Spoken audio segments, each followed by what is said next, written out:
우리는 퇴직하고 나면 뭔가 잘 되겠지라며 막연한 생각을 하곤 합니다. 은퇴 준비에 대한 정보를 접하여도 먼 미래의 일로 생각하기 쉽습니다. 하지만 그 순간은 생각보다 빨리 찾아옵니다. 막연히 상상만 했던 은퇴를 준비 없이 맞이하게 되면 돈이 많고 적음을 떠나서 고립, 우울, 권태를 느낄 수 있습니다. 은퇴 후 즐겁고 환상적인 자유를 누리는 시간은 보통 6개월 미만입니다. 그렇다면 우리는 무엇을 준비해야 할까요? 오늘은 우리가 은퇴 전에 자유인이 되기 위해 어떤 준비가 필요한지 살펴보겠습니다. 은퇴 후 생활에서 가장 먼저 떠오르는 것은 화목한 가정일 것입니다. 가치관이 비슷하고 관계가 좋은 부부가 얼마나 될까요? 어쩌면 직장 생활을 하고 회식이나 모임, 그리고 자녀를 돌보느라 서로 마주하는 시간이 많지 않았기 때문에 부딪힘이 적었을 수도 있습니다. 부부관계가 좋다면 다행이지만 그렇더라도 그것이 은퇴 후 공허감이나 권태로움에서 벗어나게 해줄 것이라는 기대는 하지 않는 것이 좋습니다. 그 이유는 가족은 사회적 관계가 아닙니다. 감정에서 시작된 관계입니다. 마음속의 괴로움을 잘 살펴보면 가족, 부부, 부모, 자식들이 떠오르지 않나요? 많은 상처의 온상이 가족으로부터 옵니다. 이것은 역설적으로 그것밖에 없기 때문에 느끼는 감정들입니다. 직장 생활을 할 때에는 바쁜 생활 중 생각할 여유가 적었기에 크게 다가오지 않았을 수 있습니다. 그래서 오히려 밖에서 보았을 때 정상적인 가정에서 탄탄한 직장 생활을 했던 분들이 은퇴 후 삶이 너무 공허하다 라고 말하는 경우가 많습니다. 가족관계의 문제는 무엇이고 우리는 어떻게 해야 할까요? 그 출발은 가족이 서로를 구원해주지 못한다는 점을 인정하고 사회적으로 새로운 공동체에 접속할 준비가 필요합니다. 예를 들면 톡서 모임, 등산 모임 등 취미활동이나 인생 이막에 새로 시작하는 좋아하는 일이나 공헌하는 사회활동 등이 있습니다. 이 부분은 다음 장에서 다시 다루겠습니다. 많은 가족들이 가지고 있는 문제는 최소한의 서로에 대한 의무에 대해서는 최선을 다하지 않으면서 필요 이상의 것에 대한 기대가 크다는 점입니다. 생과 사의 문제, 음식을 챙겨 먹는 것, 아플 때 돌보는 것 등이 필수 의무가 될 텐데 이런 것보다는 자식에게는 공부를 더 잘하기를, 부부는 서로 말투, 습관, 체질 등에서 상대가 바뀌기를 기대하는 경우가 많은데 이런 부분은 스스로를 돌아보면 알고 노력한다고 하더라도 쉽지 않은 부분입니다.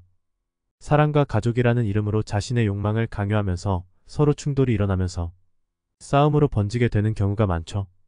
그래서 우리나라에서는 삼식이 남편, 일본에서는 막내 결혼 후 나리타 공항에서 이혼한다는 나리타 이혼이라는 명칭이 생긴 것 같습니다. 은퇴 후 가족관계도 인생 일막 비슷하게 아침을 같이 먹고 각자의 사회적 관계망에 접속 후 저녁이나 밤에 다시 가족의 품으로 돌아오는 생활 패턴도 좋을 것 같습니다. 비슷한 가치관을 가지고 같은 취미를 즐긴다면 금상첨화겠지만 그런 분들은 거의 없다고 보셔도 될 만큼 소수이니 그렇게 부러워하실 필요도 없습니다. 다음으로 세상에서 가장 비싼 물건은 무엇일까요? 세상에서 가장 비싼 물건은 내 머릿속 작은 뇌 속의 호르몬입니다. 부자들도 이 작은 것을 얻기 위해 엄청난 돈을 쓰죠. 그럼 만족이 오래갈 수 있을까요? 고가의 물건을 사고 비싼 음식을 먹지만 그럼에도 얻지 못하면 우울증에 빠지기도 하고 자살하는 일도 벌어집니다. 이 작은 뇌 속의 변화가 사람을 행복하게 하기도 하고 죽이기도 합니다. 돈을 벌기 위한 모든 노력과 시간은 결국 이 작은 호르몬을 얻기 위함입니다. 이 호르몬은 외부 자극보다 생각의 영향을 가장 많이 받습니다. 하지만 우리는 너무 바빠서 내면을 들여다볼 여유조차 없다고 말합니다. 내면의 공허함이 클수록 외적인 자극을 갈망하게 되고요. 공허한 마음을 채워달라고 또 다른 거지에게 구걸을 하는 상황이 아닐까요? 그렇게 반복적으로 불필요한 관계를 정리하지 못하게 됩니다. 내면의 공허를 자신만의 수행, 통찰의 시간으로 끝내지 못합니다. 결국 온전히 나 자신이 되지 못합니다. 고독을 즐길 시도조차 하지 못하고 결국은 자유를 추구하지 못하게 됩니다. 조상들보다 잘 먹고 살 수 있는 환경이 축복이자 재앙이 되어버린 것입니다. 마법의 스위치를 가져야 합니다. 공허감을 채우고 나쁜 기분을 꺼버릴 수 있는 마법의 스위치. 명상을 통해 공짜로 가질 수 있습니다. 명상하면 조용히 방에 앉아 눈을 감고 수행을 하는 것을 많이 떠올리시지만 명상이 별건가요? 뛰는 것도 명상. 읽고 와닿은 문장을 곱씹는 것도 명상. 쓰는 것도 명상입니다. 마법의 스위치를 얻어 먼저 나를 해방시키고 사회에 공헌을 합니다. 은퇴 후 평온한 삶, 이것이 행복 아닐까요? 재테크도 좋지만 마음 재테크도 필요합니다. 깨어있지 않는 나를 자각하고 에고를 알아보도록 노력해야겠습니다. 다음으로 구체적인 3가지 방법을 염두하시면 좋겠습니다. 3가지 재테크로 나만의 세상을 만들 준비를 강조하신 조간일 창의 경영연구소 대표님의 말씀이 잘 정리되어 인용합니다. 3가지 재테크 물질 재주 존재. 은퇴 전 현역에서 20년 근무하시고 은퇴 후의 삶을 또 20년 보내셨기에 그분의 경험담은 우리에게 많은 것은 생각하게 해줍니다. 1. 부동산, 주식 등 재물에 대한 재테크. 이 부분은 투자 관련 정보는 많이 접하셨을 것이니 생략하겠습니다. 2. 재주의 제자 재테크. 어떤 재능, 어떤 기술을 갖출 것인가. 아무런 기능과 재능을 갖고 있지 못한다면 노후의 자산을 까먹을 수밖에 없습니다. 3. 존재할 때의 제자 재테크. 어떤 모습으로 존재할 것인가. 조금 품격 있는 노후를 맞이할 것인지 아니면 악다구니 쓰는 노인으로 남을 것인지 이 3가지 재테크 준비가 필요합니다.